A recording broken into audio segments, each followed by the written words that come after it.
Hey, what is going on, everybody? Welcome to this week's episode of the Intentional Life Podcast. I'm AJ Selby. This is my wife, Amy Selby. Amy Selby. And we're here to talk about life. We're here to talk about relationships, purpose, calling, vision for your life, any of the above. We do life coaching as well. And so this is something that we almost view as a little bit of being able to do some coaching to a much broader audience than we can just one-on-one. So hope it helps. So awesome. All right, babe, I'm going to grab the bucket of questions. It's your turn. It is my turn. Yeah. And let's see what we got here.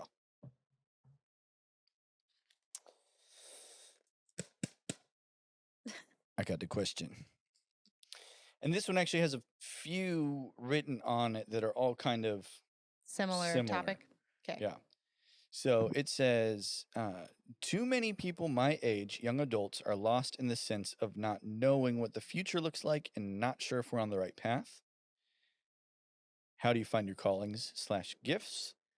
And then that was gifts, not GIF or GIF, like the thing that you send your friends.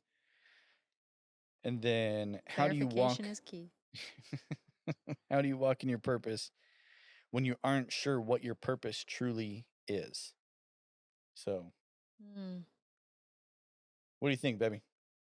You want to kick us off? Oh, hefty ones. Man. No, I think all of these things, like purpose and calling and all of that, is really important. I do think, especially from personal experience in my own life,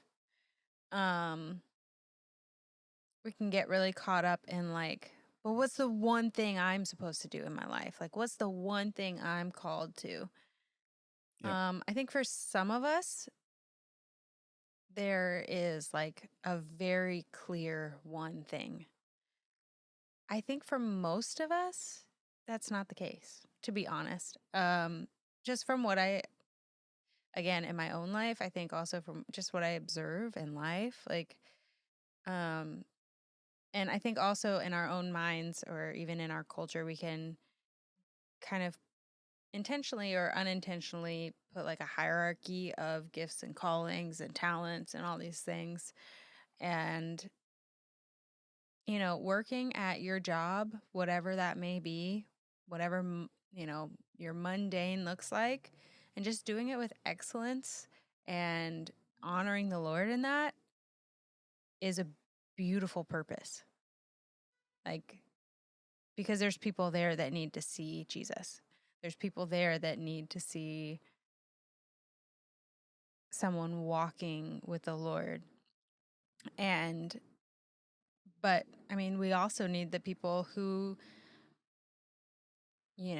are the actors and actresses who are walking with the Lord. And I think sometimes we look at something like that and we're like, that's my calling. I'm in Hollywood. Or, I don't know if those actors see it that way, but I think people who aren't that look at something that's maybe, or a speaker or or a pastor or someone like that. And it's like, oh, well, they know what their calling is. And it's like, but it doesn't have to be on a stage. It doesn't have to be in front of people to be important, to be necessary. And I just feel like from conversations with friends and family members and my own life and just things that I hear people say on the internet and just culture in general, I feel like too often we just get stuck in that rut of like, if it's not big, it's not important. If it's not big, it's not purpose. And like what a deception, because the simple, mundane, everyday little things are just as important. And Jesus needs to be in all those spaces and all of those places. And we do all have different callings and gifts and talents and things, but I think sometimes we maybe overemphasize that. Because I know I have in my own life, I've overemphasized and worried too much about or stressed too much about, like, but what if I don't know what it is? What if I can't figure it out? What if I never hear clearly from the Lord that thing that He wants me to do? And it's like, well, today, what does He want me to do? Today, He wants me to walk with integrity and kindness.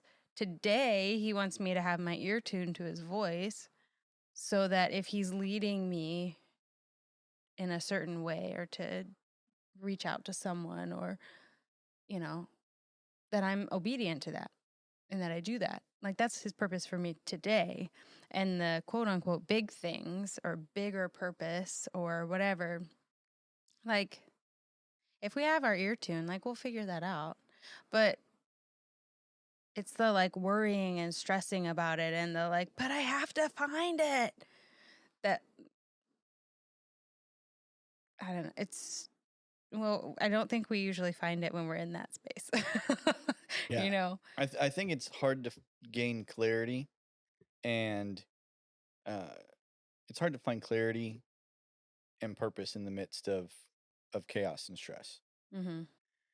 And when we find ourselves in that point of striving and chaos and stress of what is it, what is it, what is it, what is it, have we slowed down enough to just be with the Lord Mm-hmm. about it?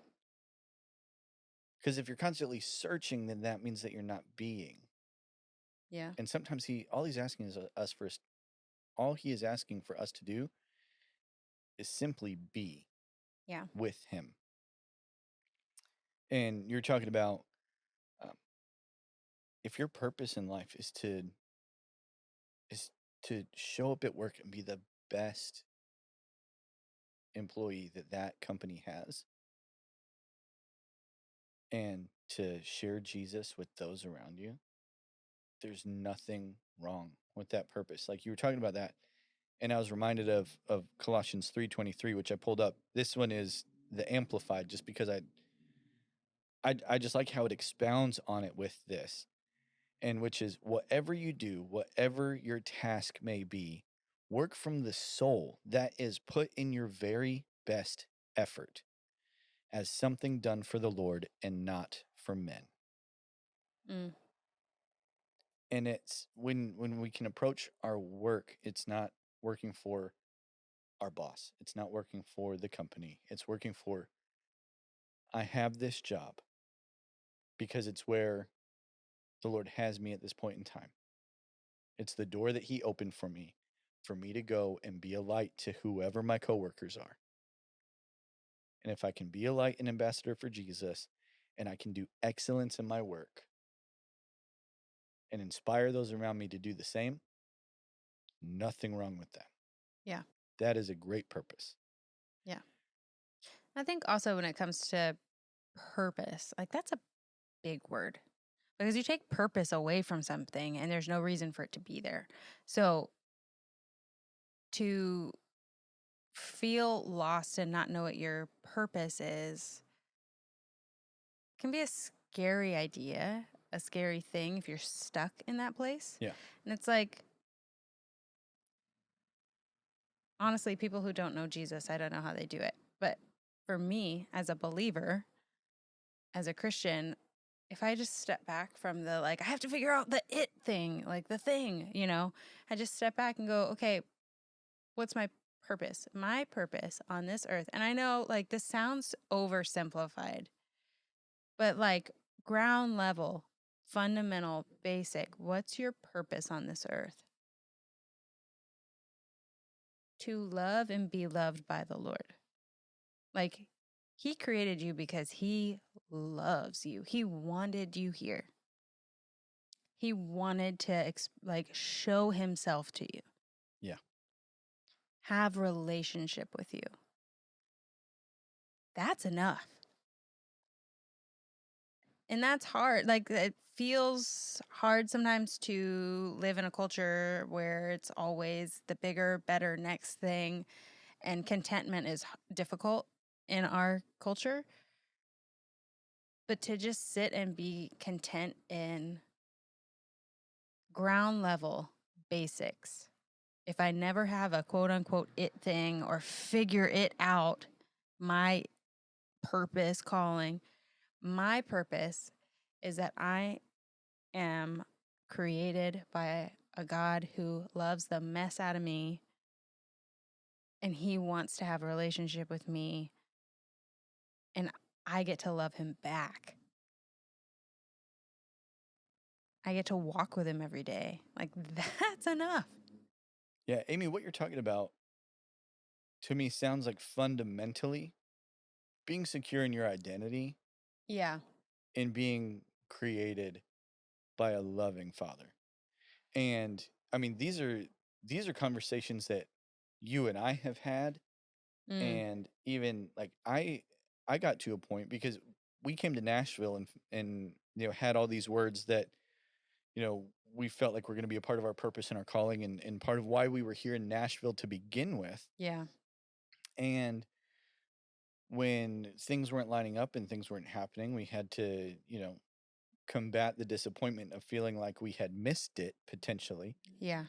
And for me, the thing that brought me peace was when I realized, when I had my own just interaction and exchange with the Father, where Mm.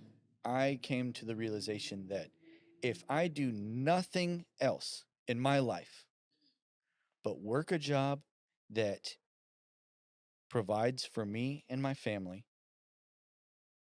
I teach my kids how to love Jesus, and I love my wife well, and I live my life in a way as an ambassador for Jesus, I don't know what other greater purpose there is Mm.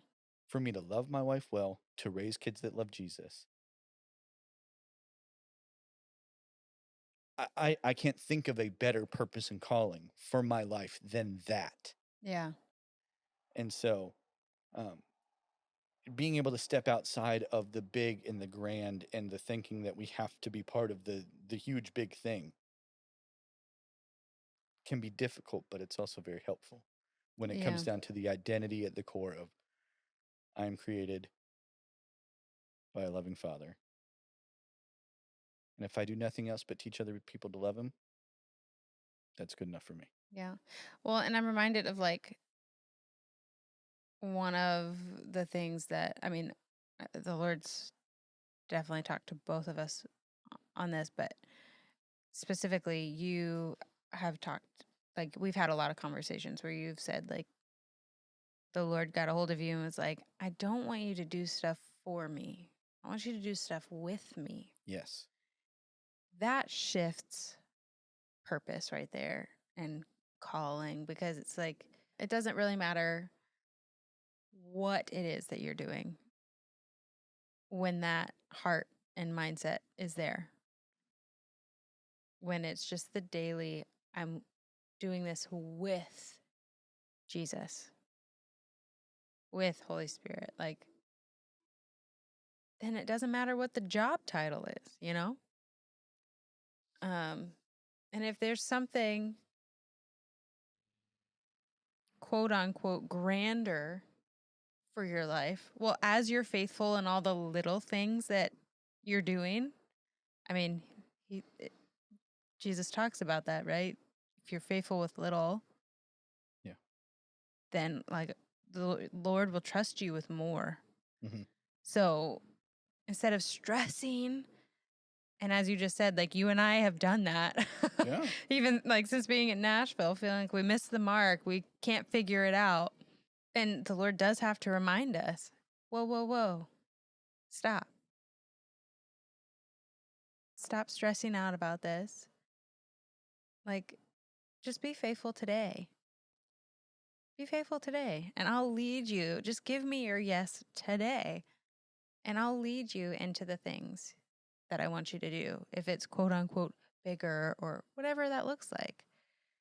But we're not going to miss the mark when we have our ear tuned to him and we're walking with him every day and we're working with him. We're partnering with him. We're not slaves for him. We're partners. Yeah. in his kingdom. And yeah. So, you're talking about partnering with that we work with God. And if someone is searching to try and find their callings or giftings and walk in purpose when they don't know what it is, what are some practical things they can start to do to try and partner with God and finding what that is for them?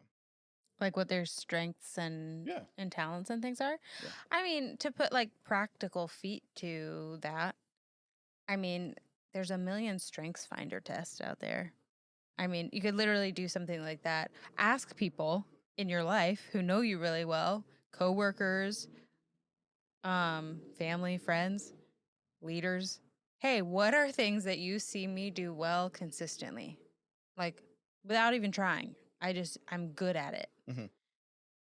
And again, it could literally be like, it doesn't have to be big grand things. It's stuff like you are amazing at administration because look, people who are not good at it, it's a struggle. Like you are great at like getting things going, whatever it is, or you're really great about reaching out and connecting with people, or you're great at networking, or like I don't know, or even just like skill, actual talent that they may have. But reach out to people you know and be like, hey, what am I good at? I'm struggling to figure out what I am gifted in, what my talents are, what my spiritual gifts are, what my like tangible gifts are. What do you see play out in my life on a regular basis? And those people hopefully should be able to tell you things that are spiritual and tangible gifts that you have. And then if you still like are even more curious, like there are different spiritual gift tests or strength finder tests or personality tests, whatever, to help you kind of like navigate a little bit more of what's something that if you're looking specifically job wise in that arena of like callings and gifts and stuff,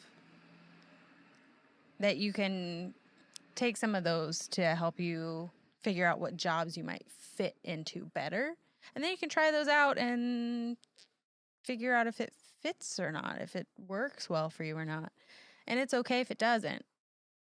So you try something else. Yeah.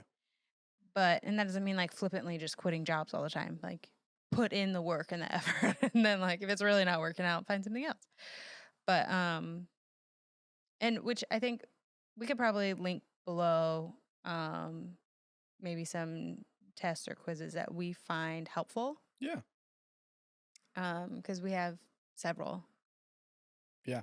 that There's a we are few. aware of, that we've done personally or that we know of that are pretty good. Yeah. There's a couple different ones that we'll put in the show notes. Like, I think the first couple that come to mind are there's one created by Patrick Lencioni and the Table Group called the Working Genius Assessment. Oh, that one's good. That one's a great one to kind of highlight some strengths and weaknesses in your life and how you function, how you work. Mm-hmm. There's also I know of if you're trying to like find like what you want to do in life for work. There is Ken Coleman's Get Clear assessment. Ken Coleman is a Ramsey personality that helps people get clarity in their career and do work Yeah. that they love. Um, Even if it's just for your own personal stuff, if you dive into Enneagram, don't get woo woo about it. It's a tool, it's not some weird, hinky spiritual thing. Anybody can make anything weirdly spiritual and stuff like that. It's a tool. It's a great tool to Use it understand yourself, appropriately. Yeah. how you see the world, how you communicate with the world around you. Don't make it weird. So that's another one. Although I will say, don't take a test. I don't recommend people to take that test. I recommend them to actually do the work. There's a book written by Suzanne Stabile and Ian Cron called The Road Oh, Back to You. that's a good one. Yeah. That's, I feel like, a more in depth teaching about the Enneagram. I feel like I have yet to come across somebody that took an Enneagram test and it was completely accurate. And Right. so I could be wrong. You might know some folks out there that did, but it really comes down to doing some deep work to figure that out. So Primarily, I'll just give a little input here. Primarily because tests are based off of behavior, but the Enneagram, the core of the Enneagram is based off of motivation. yeah, So it doesn't match up. But anyway, yeah. So just read and figure it out that way. But so I mean, there's a few just right off the top. There's another one that Amy and I like using that maybe if you're interested in some coaching, maybe we'll use and work with you. Maybe we'll keep that one a mystery. I don't know.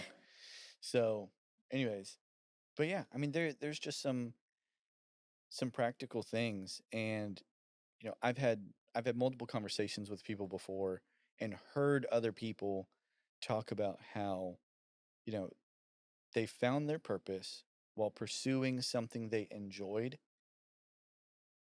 and being attuned to Holy Spirit through the process of their work. yeah, And it like it makes it sound really simple, and it can feel overwhelming and like a lot, but when you take an opportunity to kind of try and let go of the control of understanding your purpose and destiny and being present in the moment and in tune and obedient to what Holy Spirit's asking you to do, finding purpose in that space becomes much easier.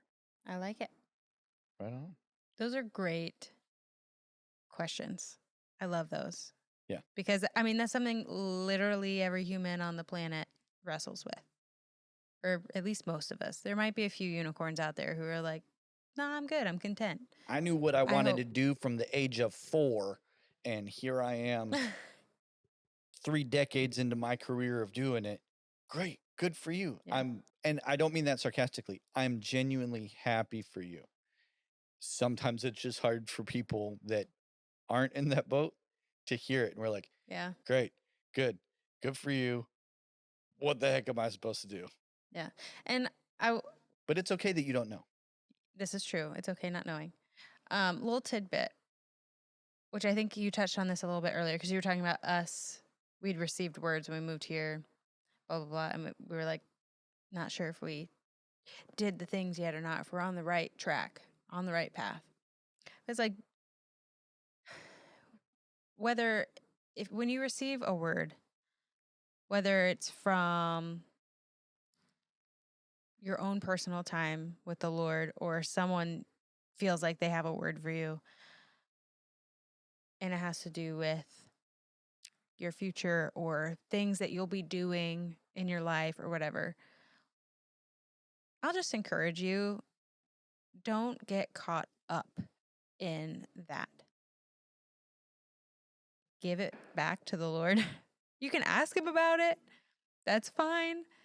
Ask for wisdom and understanding and discernment, all the things. And I'm not saying you have to completely tuck it away forever. Write it down, keep it. But don't hold on to it so tight that I would just say stay open-handed with it.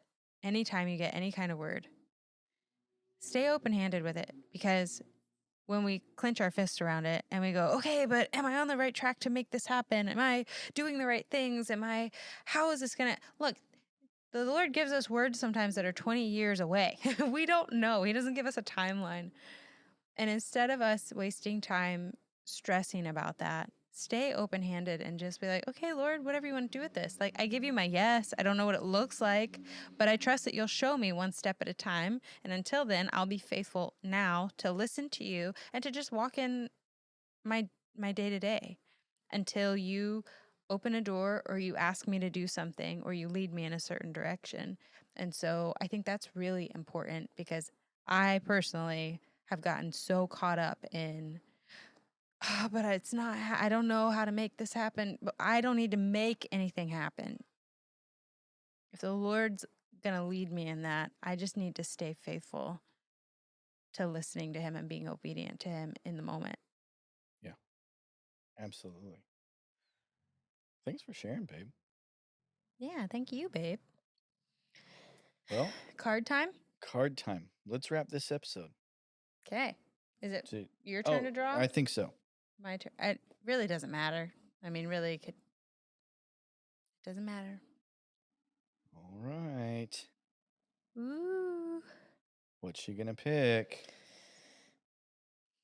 I'm not going to look. It's hard to grab. There's so many of them. Okay, I got to say, you were wanting me to get a... I wanted you to get an and. I honestly, I couldn't tell what I was getting. Okay, hold on. I got to read through these. Oh, that one's intense. Okay. Is that the one you're doing? No, I don't know. I'll tell you what it is, but I don't think I want to go with this one. Okay. I mean, unless you just love it, you might. What should my gravestone say? Oh man. But that's not the one I wanted to go All right, for. then I wanted to go- go with a more lighthearted, funny one. Go with the other one. What dance would I most want to be good at? Which, I mean, I guess I can answer for What me. dance would I most Are we want to answering be for each good other at? or are we answering for ourselves? For ourselves. Okay. The dance I would most like to be good at would probably be, man, I mean, if I could just break dance, like if I could legit break dance, like spin on my head, that'd be freaking sick.